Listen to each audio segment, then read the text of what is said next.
Halo pemirsa Albiruni ID, kembali lagi di channel Albiruni ID. Di tengah kekhawatiran yang berkembang tentang potensi invasi skala besar oleh Rusia ke wilayah Ukraina, terlihat sebuah tank T-80 milik Rusia yang dikirim ke perbatasan, dilengkapi dengan armor ad hoc yang tampak cukup aneh. Armor atau pelindung seperti ini makin banyak muncul dan digunakan di tank-tank milik Rusia, terutama yang dikirim ke perbatasan Ukraina dalam beberapa hari ini.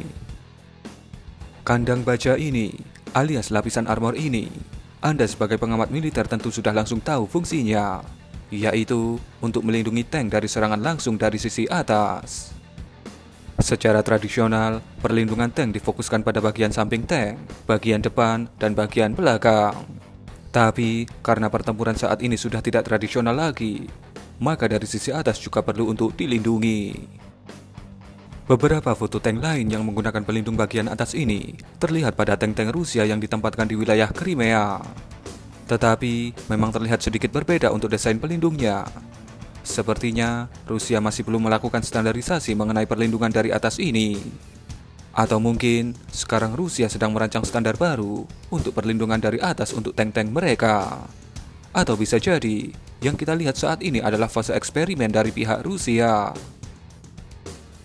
Anda juga pasti tahu, kenapa lapisan atas tank juga harus dilindungi.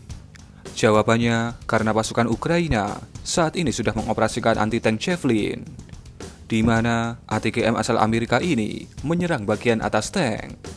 Selain itu, juga untuk melindungi tank dari kemungkinan rudal yang diluncurkan dari drone Bayraktar TB2 milik Ukraina. Begitu juga serangan drone modifikasi milik Ukraina yang dimodifikasi untuk menjatuhkan peluru mortir dari atas. Sepertinya Rusia cepat belajar dari konflik modern yang terjadi di Nagorno-Karabakh, di mana tank-tank mereka langsung dimodifikasi untuk menurunkan efek kerusakan dari serangan yang dilakukan dari sisi atas. Pelindung ini mungkin tak melindungi 100% dari terjangan rudal ataupun drone kamikaze, tapi setidaknya efek kerusakan yang ditimbulkan bisa diminimalisir. Minimal tank masih bisa bergerak, ataupun operatornya masih bisa menyelamatkan diri, daripada yang langsung terkena ke bagian atas tank, yang membuat operatornya langsung kosong di dalam tank. Dari sudut pandang Rusia, mereka pasti paham betul bahwa saat ini Ukraina mengoperasikan Javelin dan TB2. Jadi, ketika mereka nantinya ingin menginvasi Ukraina, mereka harus bisa menahan hantaman dari rudal Javelin dan MAML TB2. Ini yang kita sebut sebagai belajar dari kesalahan orang lain. Dan itulah sedikit cerita terbaru dari ketegangan di Ukraina Timur. Kita tunggu saja episode selanjutnya.